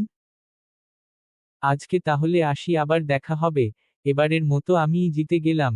যত আপনি ঘুড়ি উড়ান না কেন, শেষমেশ লাটাই আমার হাতে, এসো আমার সাথে টক্কর দিতে আসবেন না। আরভিদ কুহুকে নিয়ে গেটের কাছে যেতেই মাঝপথে তারা এসে বাধা দিয়ে বলল, আপনি এইভাবে আমার বান্ধবীকে নিয়ে যেতে পারবেন না। আরভিদ, তোমার মতো ফাজিল মেয়ে সাথে আমি কথা বলতে ইন্টারেস্ট নই, তবুও বলছি ভালো হয়ে যাও। একটু বেশি উচ্ছৃঙ্খল তুমি, নেক্সট টাইম আমার সামনে পড়লে আমি শৃঙ্খলা জিনিসটা শিখিয়ে দেব, আজকে আর শেখানোর মুড নাই। রাফি পাশ থেকে সাই কেটে বলল, হ ভাই, একটু ভালো করে শিখায় দিবেন, অচেনা মানুষের সাথে কেমন ব্যবহার করতে হয় এই মেয়েটা মনে হয় জানে না। তারা, চমচা ঘরের চামচা, একদম চুপ। আর আপনার এই চামচাকে শিখিয়ে আনবেন যেন আমার সাথে লাগতে না আসে, যদি আসে ওই উপরে উঠাই দিব। রাফি, ভাই আবার অপমান। আরভিদ, ভালো হয়েছে, চল আমার সাথে। করুণ চোখে সবাই আরভিদ আর কুহুর চলে যাওয়া দেখল। ঘরের মধ্যে সব বডিগার্ডরা বের হওয়ার আগে স্লোগান দিয়ে উঠল, জাগো বাঙালি জাগো, কিভাবে ভিলেন শ্বশুরের থেকে তার মেয়ে ছিনিয়ে নিতে হয়, আরভিদ ভাইকে দেখে শেখো। চারিদিকে ভোরের আলো ফুটে গেছে। 4টা গাড়ি থামল চৌধুরী ম্যানশনে। আরভিদ কুহু হাত ধরে টেনে হিচড়ে বের করে নিয়ে আসলো। কুহু হাতে কাচের চুড়ি ছিল, কাল রাতে তারা আর কুহু দুইজনে কাচের চুড়ি পরছিল, তা এখনো কুহুর হাতেই রয়েছে। অতিরিক্ত জোরে ধরায় কুহু হাতে চুড়িগুলো ভেঙে মাংসের মধ্যে ঢুকে যাচ্ছে আর তা বেয়ে তরল রক্ত গড়িয়ে পড়তে। সেসবে আরভিদের খেয়াল নেই। আরভিদের রুমে এনে কুহুকে ধাক্কা মেয়ে ফেলে দেয়, দিয়ে বলে, আজ থেকে এইখানে আটকা থাকবি তুই, এই রুম থেকে তোকে কখনো বাহিরে দেখলে তোর পা ভেঙে দিব। আরভিদ উপুর হয়ে কুহুর সামনে বসে মুখের কাছে বেবি হেয়ার গুলো কানের কাছে সরিয়ে দিয়ে বলল, কথাগুলো যেন মাথায় থাকে। কুহু, আপনার তো চরিত্রে সমস্যা আছে, কথায় কথায় আমাকে বাজেভাবে ছোঁয়ার চেষ্টা করেন, লজ্জা করে না? ঠাসশস। আরভিদ, তোর মতো মেয়ে আমার নখের যজ্ঞও না। আমি যে তোকে বিয়ে করছি এটা তোর কপাল। কুহু, আমাকে বিয়ে করছেন কেন? আরভিদ, এত কথা বলতে আমি বাধ্য নয়। কুহু এবার আরভিদ এর শার্টের কলার ধরে বলল, আপনি আমাকে বলতে বাধ্য। শার্টের গলা ধরায় আরভিদ প্রচণ্ড ক্ষেপে গেল, চোখে হিংস্রতা প্রকাশ পেল। মাজার থেকে বেল্ট খুলে কুহুকে আঘাত করতে করতে বলল, তুই আমার শার্টের কলার ধরলি কোনো সাহসে? হ্যাঁ, শেষ পর্যন্ত আমার শার্টের কলার ধরলি, এতটাই বেয়াদব হয়ে গেছিস? তোকে আমি বিয়ে করছি কেন এটা জানতে চাসস? তাহলে শোন তবে, তোকে তিলে তিলে মারার জন্য। সাইফা যেমন আমাকে তিলে তিলে শেষ করে দিয়েছিল, তোকেও আমি তিলে তিলে শেষ করব। তোর পরিণতি হবে খুবই ভয়ঙ্কর, নারী জাতি বিশেষ চেয়েও খারাপ, যা কোনো পুরুষও পান করলে মৃত্যু অনিবার্য। সেই বিষ আমি জেনে শুনে দ্বিতীয়বার এর মতো পান করতে পারবো না। সেই বিষ আমি জেনে শুনে দ্বিতীয়বার এর মতো পান করতে পারবো না। কুহু আর্তনাদ করতে করতে বলল, আপনার এই রাগ আপনাকে ধ্বংস করে দিবে? আরভিদ, আমার রাগ না, তোদের মতো নারী যাত্রা আমাকে ধ্বংস করে দিয়েছে আর দেবে। যতক্ষণ আরভিদ এর রাগ না নিবারণ হয় ততক্ষণ মারতে থাকে। অতিরিক্ত আঘাত সহ্য করতে না পেরে কুহু উইখানে ঢলে পড়ে, কুহুকে পড়ে যেতে দেখে, আরভিদ হাতের বেল্ট উইখানে ছুঁয়ে ফেলে রুম থেকে বের হয়ে যায়। যাওয়ার আগে বাইর থেকে ডোর লক করে দিয়ে যায়। শবনম চৌধুরী ড্রয়িং রুমে বসেছিলেন, আরভিদকে হন্তদন্ত ভাবে বের হয়ে যেতে দেখে বললেন, কখন এসেছো তুমি? আরভিদ রাগে গিজগিজ করতে বলল, আমার অনুমতি বিহীন আমার স্ত্রীকে কেউ এই বাড়ি থেকে বাহিরে নিয়ে যায়, তাকে আমি শেষ করে দিব। এটা বলে গাড়ির চাবি নিয়ে আরভিদ চলে গেল। শবনম চৌধুরী বুকের ভিতর ধক করে উঠল। কুহুকে আরভিদ আবার এখানে এনেছে, কথাটা মাথায় আসতেই ছুট লাগালেন আরভিদের রুমে উদ্দেশ্য। কুহু কি ঠিক আছে, একটা চিন্তা তার। কিন্তু ঘরের সামনে এসে তিনি হতাশ হলেন।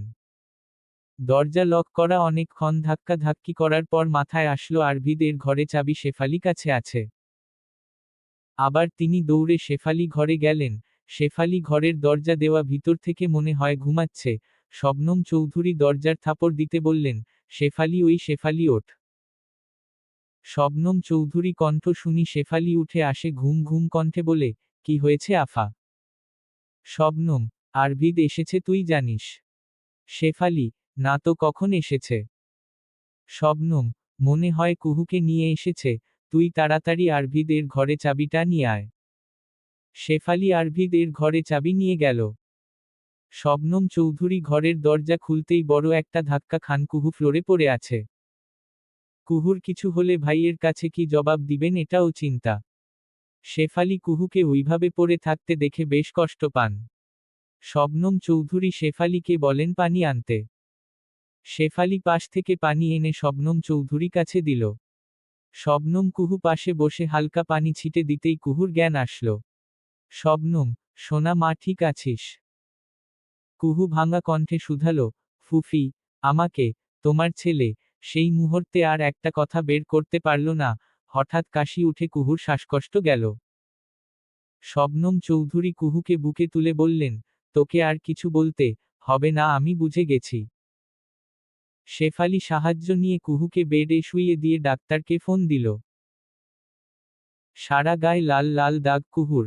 শবনম চৌধুরী কুহুর অবস্থা দেখে কণ্ঠস্বর স্বাভাবিক ছিল না, শ্বাসকষ্ট হওয়ার জন্য কুহুকে বুকে চেপে ধরে বলে, কিছু হবে না মা, আমি ডাক্তারকে ডাকতেছি।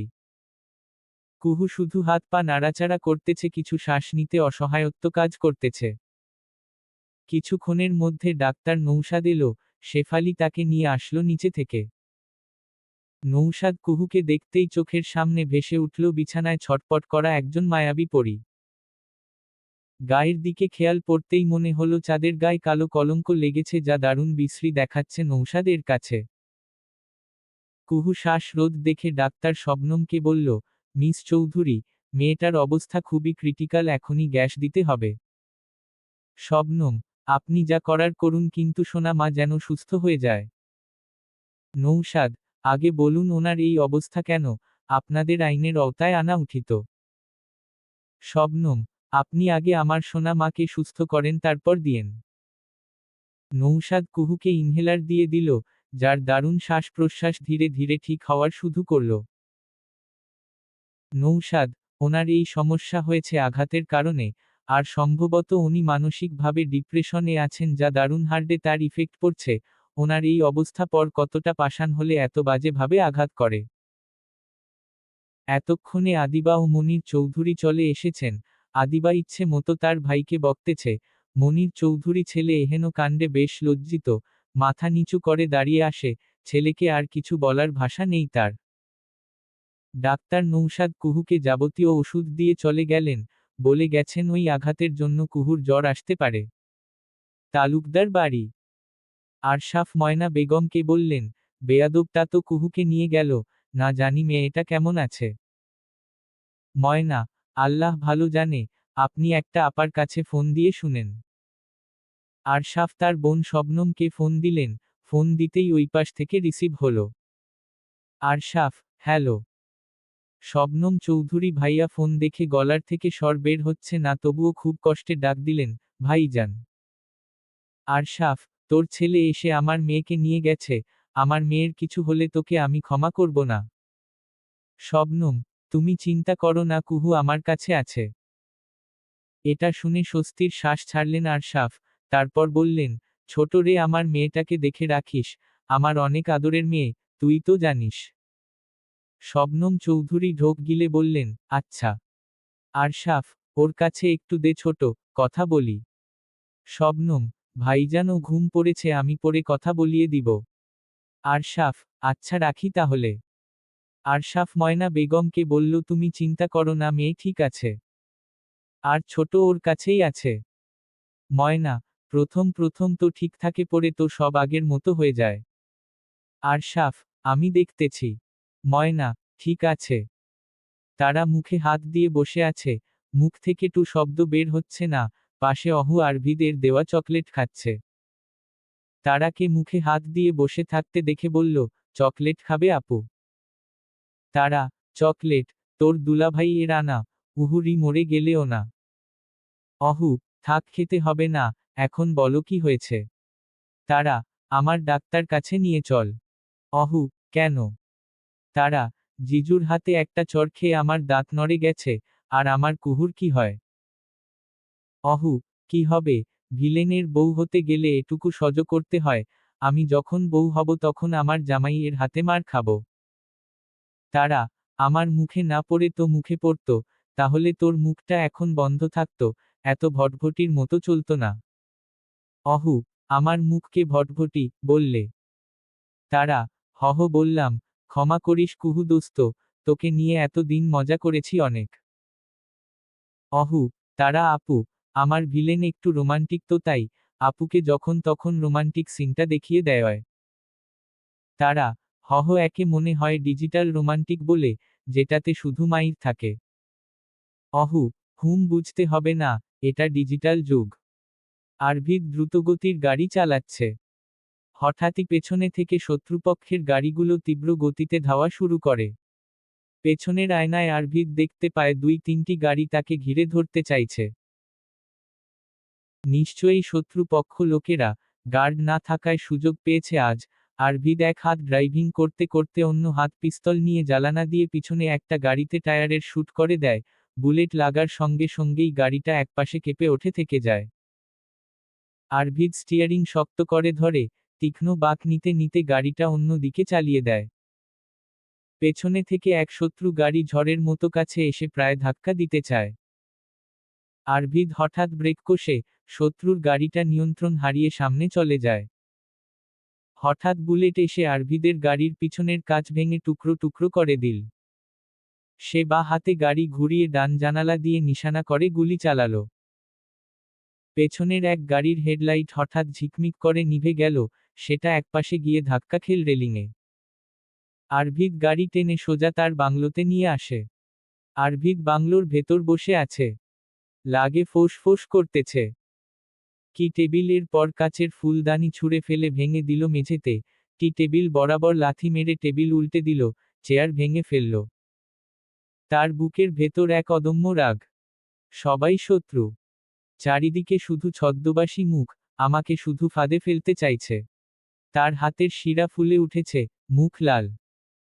ভাঙা কাচের টুকরো মেঝেতে ছড়িয়ে, আরভিদের দেওয়ালে দুটো তিনটে ঘুষি দিল, হাত থেকে রক্ত বের হচ্ছে, তবুও সে থামছে না। তার কণ্ঠ গর্জে উঠল। সবাই ছলে বলে কৌশলে আমার সাথে ছলনা করে, সব বেঈমান। এরপর ধীরে ধীরে তার শ্বাস ভারী হয়ে এল, রাগের সাথে মিশল গভীর এক নিঃসঙ্গতা।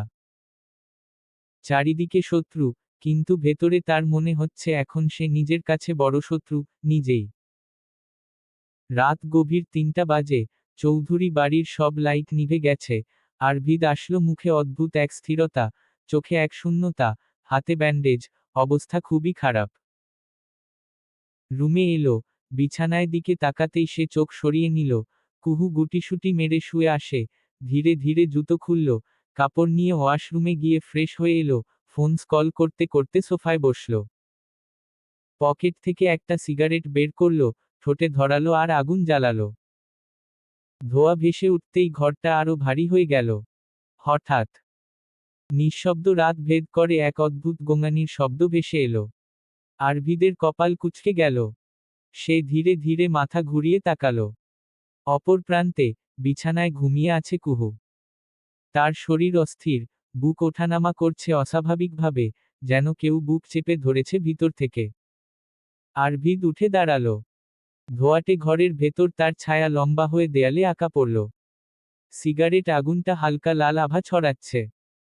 ঠিক সেই মুহূর্তে গোঙানির শব্দ আরো জোরে ভেসে এল। আরভিদ ধীরে ধীরে সামনে দিকে অগ্রসর হল। রাতের নিস্তব্ধতা ভেঙে অদ্ভুত এক শব্দ ভেসে আসছে। কুহুর বুক থেকে নির্গত সেই অস্বাভাবিক শ্বাসের শব্দ পুরো কাঁপিয়ে তুলছিল। সে ধীরে ধীরে এগিয়ে গিয়ে বিছানার পাশে বসল। কুহুর শরীর ঘামে ভিজে গেছে, ঠোঁট শুকিয়ে ফেটে যাচ্ছে, শ্বাস যেন গলায় আটকে আসছে। আরভিদের বুঝতে কিছুটা সময় লাগলো কি ব্যাপার। আরভিদ কাছে আসতেই কুহু আরো জোরে জোরে শ্বাস নিতে থাকে। কিছুক্ষণ পর বুঝতে পারল সিগারেটের জন্য কুহু শ্বাস নিতে সমস্যা হচ্ছে, এটা দেখে জানলা দিয়ে সিগারেট ফেলে দিল। কুহুর পাশে বসে সে অপ্রত্যাশিতভাবে কুহুর হাত নিজের হাতে নিল, ভারী গলায় বলল, কুহু, কি হয়েছে? হেই, তাকাও আমার দিকে। বলো আমাকে, তুমি ঠিক আছো? কুহুর আধো খোলা চোখে জল চিকচিক করল। শ্বাস নিতে নিতে সে ফিসফিস করে বলল, মারবেন না আমায়, খুব কষ্ট হয়? আরভিদ প্রথমে কয়েক সেকেন্ড ফ্রোজেন হয়ে দাঁড়ালো। তার কণ্ঠ কঠোর, কিন্তু হাতগুলো অচেতনভাবে নরম হয়ে গেল। সে কুহুর কাছে সেই চুপচাপ পৌঁছে, কণ্ঠ ওঠে না, শুধু চোখে চোখ রেখে একটা দ্রুত তীক্ষ্ণ সিদ্ধান্ত নিল। প্রথমে সে কুহু কে বসিয়ে দিল, বিছানায় পেছনে একটু বেশি তুলল, বা চেয়ারাসনে বেঁধে বসাল যাতে বুকে চাপ না পড়ে। পিছন থেকে হাতটাকে আলতো করে ধরে রাখল, যেন কুহু বুঝবে কেউ আছে। আরভিদের ঠোঁট ফারাক করে, কণ্ঠ নরম হলেও দৃঢ়, ধীরে শ্বাস নাও, নাক দিয়ে ধরা, মুখ দিয়ে ছেড়ে দাও, সেটা বলে সে কুহুর থুকে মাথাটা সামান্য তুলে দিল যাতে গলা ও বুকে হাওয়া ঢুকতে সহজ হয়। সে কুঁচকে থাকা ওড়না গলায় পেঁচিয়ে আছে সেটা খুলে ফেলল, ওড়না পেঁচিয়ে যাওয়ার জন্য শ্বাসকষ্ট বেশি হচ্ছিল। এবার কুহুর শ্বাসকষ্ট ধীরে ধীরে কমে যাচ্ছিল। আরভিদ কুহুকে স্বাভাবিক হতে দেখে সোফায় গিয়ে ঘুমিয়ে পড়ে। সূর্য মৃদু আলো দিয়ে জানালার কাছে হালকা ছাপ ফেলছে।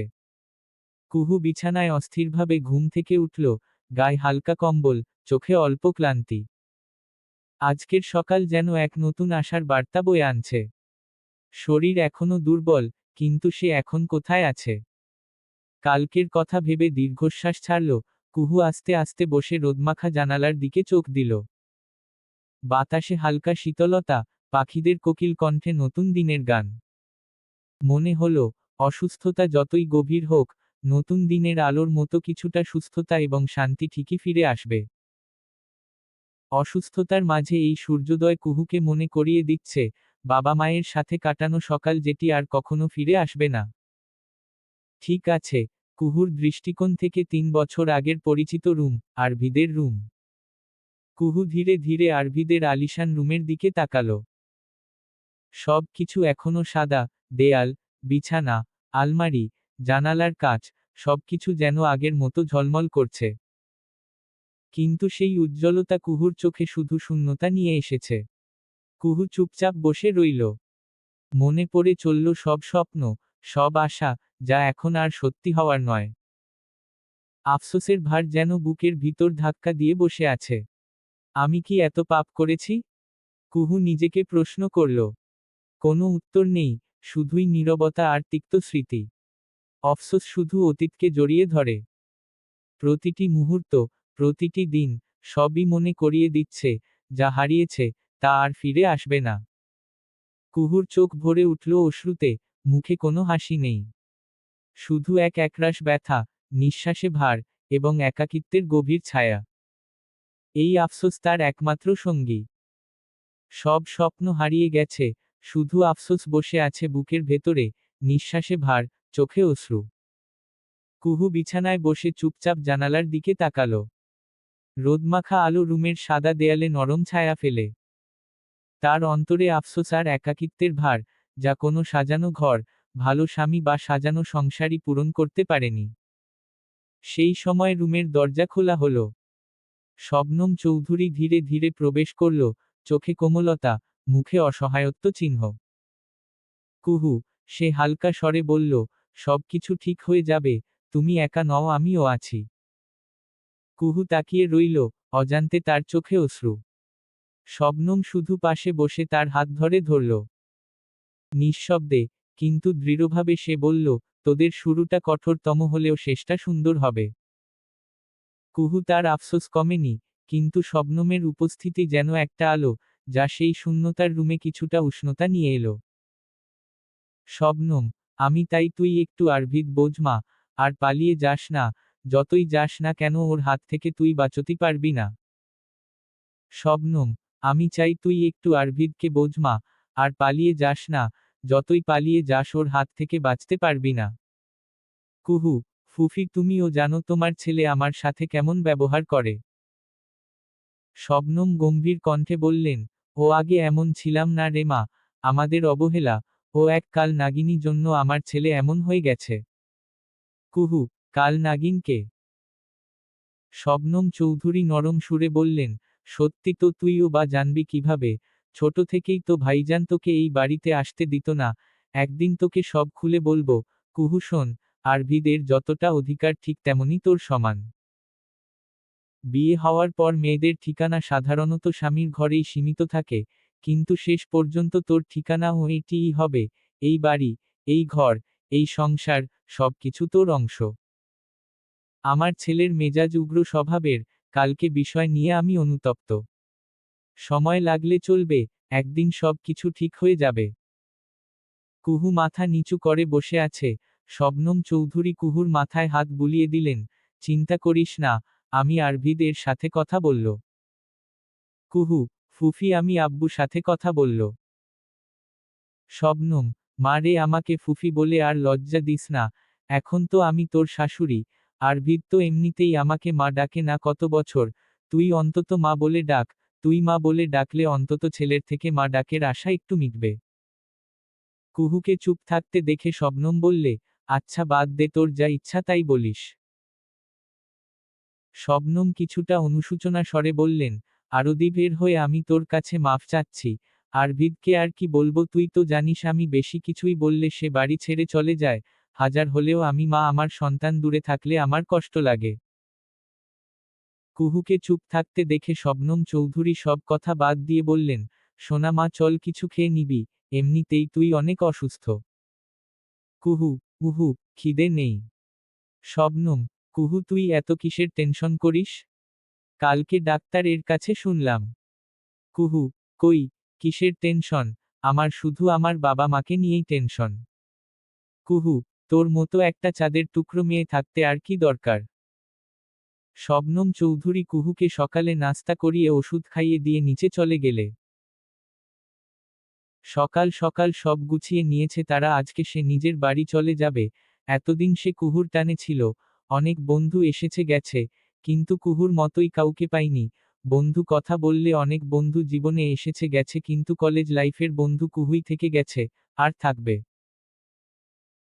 কুহুর সাথে তারার বন্ডিং, মাঝে মাঝে সাপবেজি, মাঝে মাঝে জোড়া কবুতর, সব মিলিয়ে ভালো চলতেছিল। হঠাৎ আরভিদের আগমনে সব ভেঙে গেল, না জানি কখনো আগের মতো চলতে পারবে কিনা। আস্ত একটা দীর্ঘ শ্বাস ফেলে নিচে চলে গেল। আরশাফ ময়না বেগম সোফায় বসে কথা বলতেছিল, তারা তাদের পাশে গিয়ে বসল। হঠাৎ তারাকে দেখে আরশাফ বললেন, কিছু বলবি মা? তারা, আঙ্কেল আন্টি, আমি আজ চলে যাচ্ছি।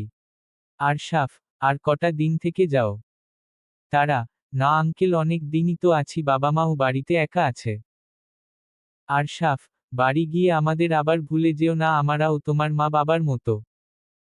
কুহুও চলে গেল, তুমিও যাবে, বাড়িটা আমার ফাঁকা হয়ে যাবে। তারা, চিন্তা করেন না, আমি এসে মাঝে মাঝে দেখা করে যাব। আরশাফ, তারা মাথায় হাত রেখে, তুমি যেখানেই থাকো, আমাদের ভালোবাসা তোমার সঙ্গে থাকবে। তারা, আমার জন্য দোয়া করবেন। আরশাফ, আচ্ছা। ময়না, আর কদিন থেকে যেতে পারতিস? তুই চলে গেছিস শুনলে অহু স্কুল থেকে এসে কান্না করবে। তারা, আমি আবার আসব। তারা কুহুর মা বাবা তাকে বিদায় জানিয়ে নিজের গন্তব্য দিকে চলে যায়। মির্জা গ্রুপে একটা কালো গাড়ি থামে। আরভিদ বের হয়ে ভিতরে ঢুকতে যাবে এমন গার্ডরা এগিয়ে এলে, এটা দেখে হেসে ফেলে। আরভিদ, সামনে থেকে সরে যা, না হলে আমার হাতে রক্ত লাগাতে বাধ্য হব। জন গার্ড ভয়ে পিছিয়ে যায়। সে বা হাতে পিস্তল আঙ্গুল দিয়ে ঘুরাতে ঘুরাতে ভিতরে ঢুকে যায়, সাথে রাফি ও 5 জন বডিগার্ড, তাদের হাতে বড় বড় রাইফেল। রুমের ভেতরে বসে আছেন মির্জা গ্রুপের মালিক ফারুক। চোখে দাম্ভিকতা। আরভিদ ঝড়ের গতিতে ঢুকে সামনে থাকা চেয়ারে বসে পায়ের পর পা তুলে, একটা সিগারেট ঠোঁটে গুজে বলে। আরভিদ গভীর, ভয়ানক কণ্ঠে, আমার সাথে লাগতে নিষেধ করেছিলাম না? তুই 3বার আমাকে মেরে ফেলতে জন্য লোক পাঠিয়েছিস, আমার ফটেরিতে আগুন দেওয়া চেষ্টা করেছিস। কি ভেবেছিস আমি জানতে পারবো না? পিছন থেকে আঘাত করে লাভ আছে? এবার আমি সরাসরি এসেছি, নে যা করবি কর। ফারুক মির্জা চৌধুরী গ্রুপের এমপি নিজেই এসেছে, কি ভাগ্য আমার। আরভিদ, আমার সাথে লাগতে আসিস না, মির্জা গ্রুপ একদম রাস্তায় বসিয়ে দিব। ফারুক মির্জা, সময় হয়ে দেখা যাবে কে কাকে রাস্তায় বসিয়ে দেয়। Arvid, I don't care about all that, সে সবের পরোয়া আমি করি না। ফারুক মির্জা, নিজেকে কি মনে করো?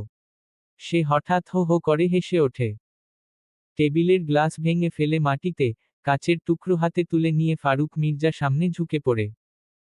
আরভিদ ফিসফিস করে, অনেক কিছু, যেমন তোকে আমি খুন করে দিয়ে যেতে পারি। ফারুক, এত কিছু পারলে বডিগার্ড নিয়ে এসেছো কেন? আরভিদ, এটা তো শো করতে, আমার হাত জন্ম থেকে আগুনের মতো শক্ত, এখানে বডিগার্ড লাগে না, আমার হাতটাই যথেষ্ট। সুধরে যা, আমি আরভিদ বার ওয়ার্নিং দিতে আসব না। এটা বলে ধীরে ধীরে পিছিয়ে যায় হাসতে হাসতে, দরজা খুলে বের হয়ে যায় আরভিদের সেই সাইকো হাসি, করিডোরে প্রতিধ্বনি হতে থাকে। ফারুক মির্জা ল্যাপটপ আছাড় দিয়ে বসে, কত বড় সাহস আমার অফিসে এসে আমাকে খুনের হুমকি দিয়ে গেল। খুব শীঘ্রই তোর এই 20 দাঁত আমি ভেঙে দিব। বয়ে চলা নদীর স্রোতের মতো সময়ও দ্রুত গড়িয়ে যেতে লাগল। কুহু আবারও নতুন করে নিজের জীবন সাজাতে শুরু করল। এখন সে পুরোপুরি সুস্থ, শরীরে খানিকটা গোলগাল ভাবও এসেছে, শবনম আর শেফালির যত্নে সে যেন নতুন আলোয় ভরে উঠেছে। কুহুর সাথে সাথে চৌধুরী বাড়ির পরিবেশেও চোখে পড়ার মতো পরিবর্তন আসতে লাগল। চৌধুরী বাড়িতে টানা 10 দিন থেকে কুহু যেন আপনজন হয়ে উঠল। আদিবার সাথে তার দারুণ বন্ধুত্ব গড়ে উঠল, দুজনের হাসি আড্ডায় চারদিক ভরে যায়। সবকিছু যেন ঠিকঠাক চলছে। এরই মাঝে শবনম চৌধুরীর মনের ইচ্ছে, কুহুকে তিনি নিজ হাতে প্রতিষ্ঠিত করবেন, সমাজের সামনে তাকে শক্ত করে দাঁড় করাবেন। প্রয়োজন হলে ছেলের বিরুদ্ধে গিয়ে কুহুকে প্রতিষ্ঠিত করবে, এটা তার শেষ সিদ্ধান্ত। আরভিদ কুহুকে ওই দিন শেষ দেখা ছিল যেদিন কুহুকে বাজেভাবে মেরেছিল, তারপর এখনো পর্যন্ত দেখা হয়নি। কুহু এখন তার ননদ আদিবার সঙ্গে, আরভিদ চৌধুরী বাড়িতে আসে কি না আসে সেটা কুহুর অজানা। 5 বছরের দীর্ঘ দূরত্বের পর লন্ডন থেকে বাংলাদেশে ফিরছে মনির চৌধুরী, ভাই তাহির চৌধুরী, তার স্ত্রী স্বপ্না চৌধুরী, মেয়ে রওশা, ছেলে সাফাদ সহ ফিরছেন, সেজন্য চৌধুরী বাড়িতে আয়োজন চলতেছে। তাদের জন্য অপেক্ষা করছে শবনম, মনির, আদিবা। দূরে গাড়ির শব্দে বুঝতে পারলেন তারা চলে এসেছে। মনির চৌধুরী গেটের কাছে দাঁড়িয়ে ভাইকে জড়িয়ে ধরে, খুশির মুখে বললেন, অবশেষে পরিবার আবার একসাথে। শবনম চৌধুরী গিয়ে স্বপ্নাকে জড়িয়ে ধরল, তারপর ছেলেমেয়ের কাছে এগিয়ে গিয়ে ভালো মন্দ জিজ্ঞেস করে নিল। কুহু দূর থেকে এসে চাচা শ্বশুর তাহির চৌধুরী ও চাচি শাশুড়ি স্বপ্না চৌধুরীকে সালাম করে নিল। তারা মাথায় হাত দিয়ে দোয়া দিলেন, সুখী হও মা। সাফাদ শবনম চৌধুরী কাছে জিজ্ঞেস করল, বড় মাকে এই মেয়ে? কুহু এই কথা শুনে সামনে দিকে তাকাতেই চোখে ভেসে ওঠে সুকাঠাম দেহের এক মানব। সাফাদের দিকে তাকাতেই চোখে চোখ পড়ে যায় সাফাদ ও কুহুর, তাড়াতাড়ি মাথা নিচু করে নেয়। শবনম চৌধুরী সাফাদকে দেখে বলল, এটা কুহু। কুহু নামটা শুনে সাফাদ ভ্রুকুটি কুচিয়ে ফেলল। শবনম চৌধুরী আবার ধীরে বলল, সাফাদ বাবা, ও আমাদের কুহু। চিনতে পেরেছ, আমার ভাইয়ের মেয়ে? পেজ। সবার আগে গল্প পাওয়ার জন্য রোমান্টিক প্রেমের গল্প পেজটি নীল লেখায় চাপ দিয়ে ফলো করে রাখবেন। সাফাদ মনোযোগ দিয়ে তাকালো। পড়াশোনার জন্য অনেকদিন বিদেশে ছিল সে। প্রায় 8 বছর আগে, তারপর তার বাবা মা আর বোনও চলে গেছে। সে কুহুকে শেষ দেখেছিল 7 বছর বয়সে। শেষবার দেখেছিল শবনম চৌধুরী সাথে কুহুর বাড়িতে গিয়েছিল তার জন্মদিনে। এখন সেই ছোট্ট মেয়েটা কত বড় হয়ে গেছে। সাফাদ কুহুর দিকে তাকিয়ে থাকে। ছোটবেলায় সে কুহুকে কত আদর করত, মনে পড়ে। বড় হয়ে যাওয়ার পর কুহুকে দেখার সুযোগ হয়নি, দেশের বাইরে ছিল সে। আজ কুহুকে দেখে অবাক। গম্ভীর ভাব নিয়ে সাফাদ শবনমকে বলল, চিনতে পেরেছি, বড় মা। সাফাদ কুহুর দিকে তাকিয়ে রইল। ছোটবেলায় কুহু অনেক দুষ্টু ছিল, সেই মেয়েটা এখন একেবারেই অন্য রূপে বড় হয়ে গেছে। কুহুর চোখের মায়া, ঠোঁটের কোমলতা, মুখের কোমল রেখা, সবই সাফাদের মনে এক অদ্ভুত কাঁপন নিয়ে এলো। চলবে ইনশাআল্লাহ।